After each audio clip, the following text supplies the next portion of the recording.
Hello and welcome back to my YouTube channel. I am a little bit behind the times, but today I thought I would do the mid-year book freakout tag because it's a good way of reflecting on what you've read so far in the year. I know I am now a little bit further along than just halfway through the year, but to be honest, it doesn't make a huge amount of difference, and I thought it'd be interesting to do regardless. We are having a heat wave in England at the moment, so if I get incredibly red and sweaty throughout this video, that's why. I'm hoping the noise of my fan isn't too much, but it is all that is keeping me from turning into a giant pile of mush at the moment, so I am not turning it off even for the sake of filming. You probably know what the mid-year book freakout tag is. Everyone and their mother makes one on BookTube at the moment, so I will just get right into the questions. Question number one is, what is the best book that you've read so far in 2021? I have a couple of mentions for this.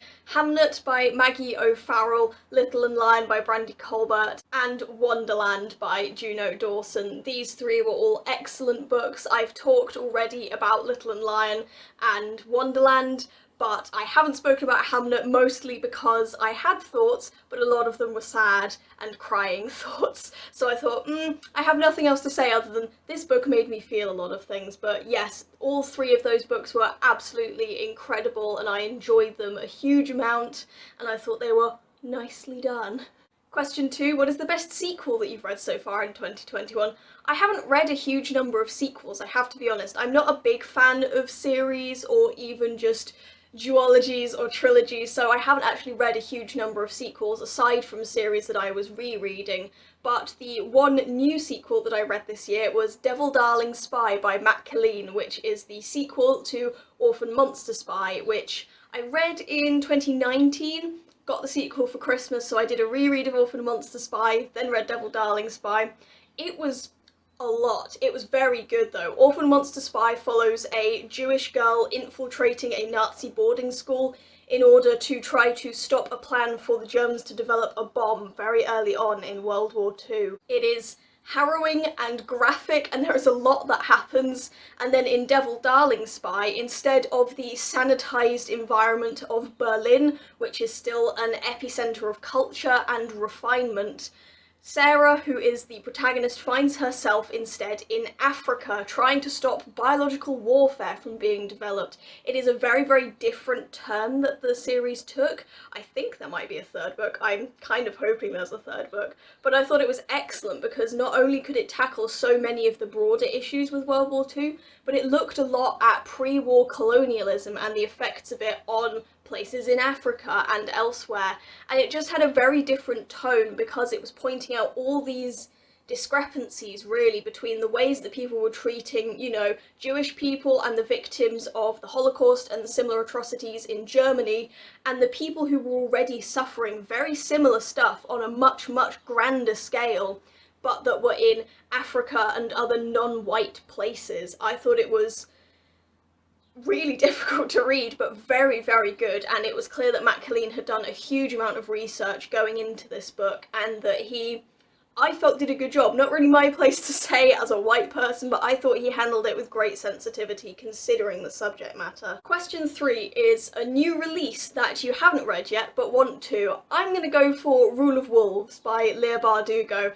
I have King of Scars. I have not read King of Scars yet because, to be honest, I don't know how to feel about it. I'm not hugely enthused by it because I love Six of Crows and Crooked Kingdom, but I am neutral, bordering on disliking the Shadow and Bone trilogy, so I don't really know how much I'm going to like the Nikolai duology, and also because I've already had some spoilers both for King of Scars and Rule of Wolves, so I don't know what to make of it, but I would still like to read Rule of Wolves to complete my knowledge of the Grishaverse, and more than anything so that I can experience those little facets of the world for myself rather than just ingesting it through text posts.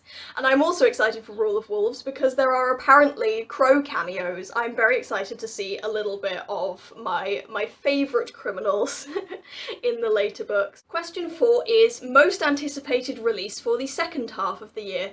For that, I'm going to go for The Reckless Kind by Carly Heath.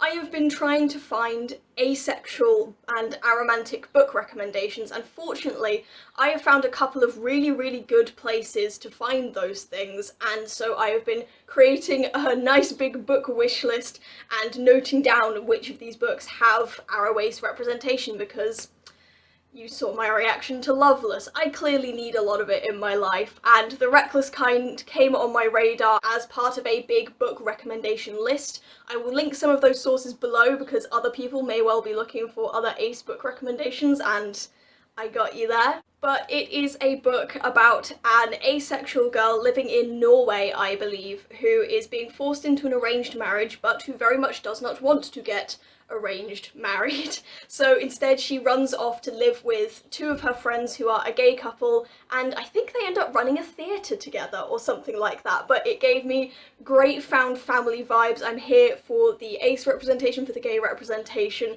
for the theatre, for a Norwegian setting, because most of what I read is fairly Britain and America centric. I thought that would be really interesting, and it just sounded so wholesome. So yeah, that is on my list. It comes out on November 2nd, I believe, this year, so hopefully I can get my hands on it by that point and I can read it before the end of the year. Question 5 is biggest disappointment. Now it says disappointment, not the worst book you've read, so I'm not going to list books that I just didn't like, because some of them I had low expectations for in the first place. But the biggest disappointment was The Gentleman's Guide to Vice and Virtue for me. It was not what I was expecting it to be, and I didn't like it a huge amount for what it was.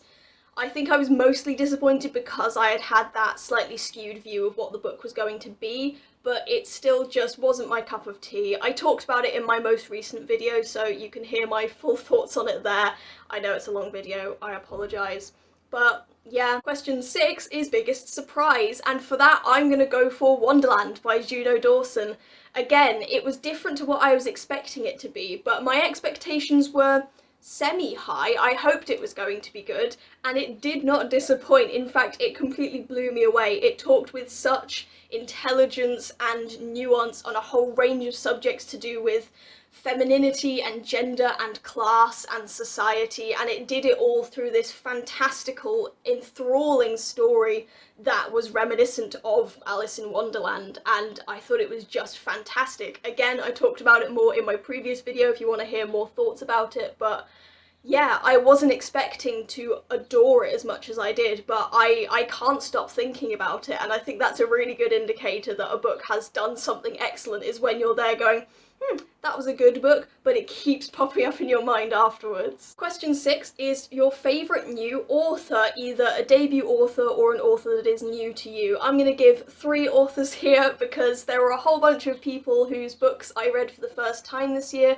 and who I am excited to read more from. Those are Rivers Solomon. I read their book The Deep and I thought it was absolutely fantastic, and I know they've got a whole load of other books out that are on a range of topics that I am interested in, including, I believe it's An Unkindness of Stars it's called, or something like that. I'll put a picture on screen, but that apparently has ace representation in it too. Juno Dawson, as I mentioned before, Wonderland was spectacular, and I know that she's been writing for a fair while, so I'm excited to see what she comes out with next, or to read some of her previous books. And I.W. Gregorio, who wrote None of the Above. She has a second book which came out either this year or last year called This Is My Brain in Love, and I think it looks really interesting, and to be honest, I found her way of writing so engaging that I think I would read a lot of what she writes just because I was so pulled into the narrative of her first book. Question 8 is newest fictional crush. I haven't had many this year.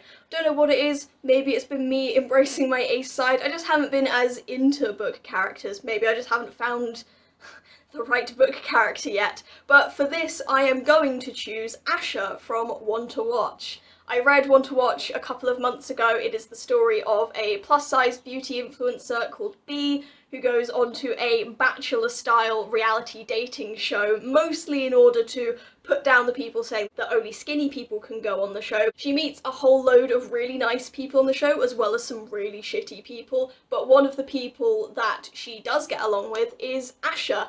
I will give no spoilers as to the outcome of the show or anything like that within the book, but Asher I thought was a fantastic character, and I really warmed to him from the first couple of interactions that he and Bea had. I thought he was great, and I was rooting for him and Bea to get together from quite early on. He did one of the cutest things in the book, which was his first interaction with Bea was a bit of a miscommunication. She got quite angry with him and ended up storming off. But then the next time that they had to interact, because it was part of the show's plotline, I suppose, he took her to one side, even though there were cameras there, and said a rather faltering apology filled with swear words so that the footage couldn't be aired or manipulated or used by the TV show, so that she would know that his apology was genuine and that he wanted to say that to her.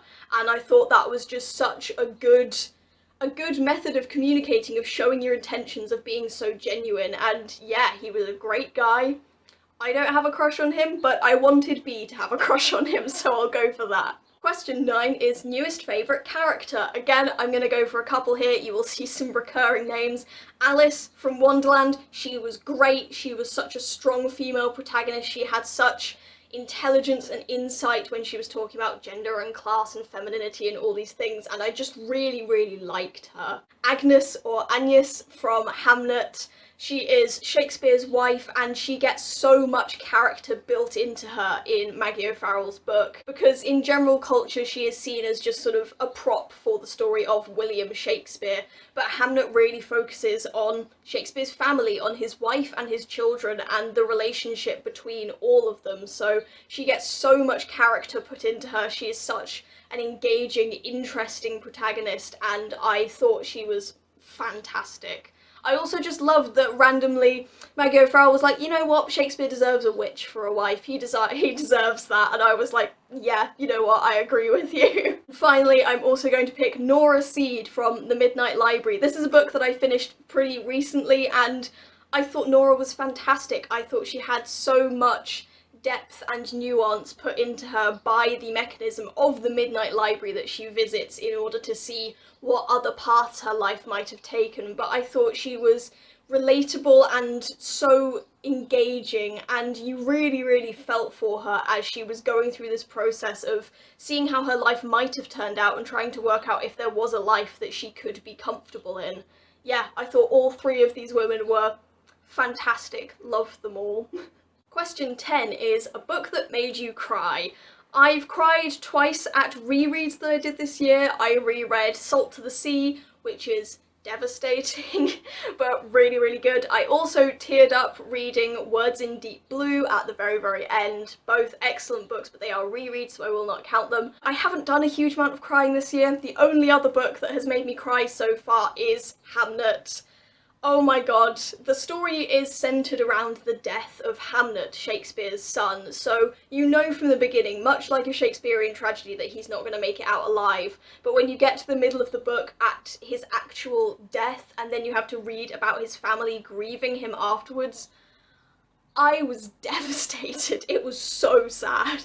Question 11 is a book that made you happy, and for that I'm going to go for You Should See Me in a Crown by Leah Johnson. I read this back in January, I believe, but it was just such a joy to read the whole way through. It was so fun and light-hearted, and it dealt with some really, really relevant topics that I found were handled with great intelligence, but it was also just a bit silly, a bit light-hearted, and I had a great time reading it. Question 12 is most beautiful book that you have bought or received this year. For that, I'm going to go for two books I've already mentioned, Hamlet and Devil Darling Spy. Just look at those covers. I am in love with the sort of natural pastoral imagery on the Hamlet cover, which is so reminiscent of the Tudor era, and then also just, I'll put up Orphan Monster Spy as well. I just love that sort of Art Deco 1920s patterning on the front. It's also metallic and shiny. It's beautiful. I adore it.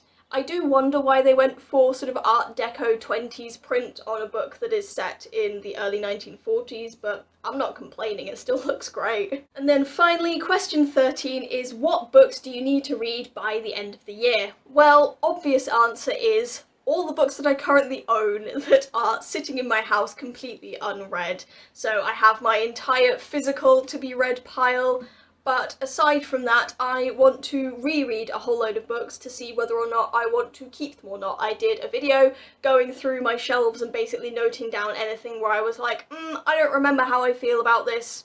Does it still deserve a place on my shelves? I probably need to reread it to be sure, so I want to get through those by the end of the year so that I can hopefully clear off my shelves a little bit more. So that is the mid-year book freakout tag. Thank you very much for watching. I hope this was interesting. I know I repeated a lot of answers, there was a lot of Hamnet and a lot of Wonderland in here, but to be honest, those are the books that stick in my mind and those are the ones worth mentioning, and they will probably end up on my top whatever number I pick books of the year. But generally, yeah, it's been a good year for reading. I've got through a good number of books. I'm currently at 39 books as we finish up July, which is excellent progress. As usual, my challenge for the year is to read 50 books, so I am well on track for that. Also because week after next, I am going to be taking part in the Sunshine Readathon. Reading Rush isn't happening this year, but in their post saying that they wouldn't be running the Reading Rush this year, they recommended Jessica Nicole Dickerson's challenge, so I am going to be doing that. I may be trying to daily vlog it. I will see. With this hot weather, I may just decide it is not worth it because I cannot control my overall sweaty and overheating appearance for that long, but hopefully I will. So yeah, we have that to look forward to, and generally I will just be continuing to read. Thank you very much for watching. I hope this was interesting. Feel free to like this video if you liked it. Please subscribe if you would like to see more of my bookish content, and I will see you next time. Yeah, thank you. Yeah.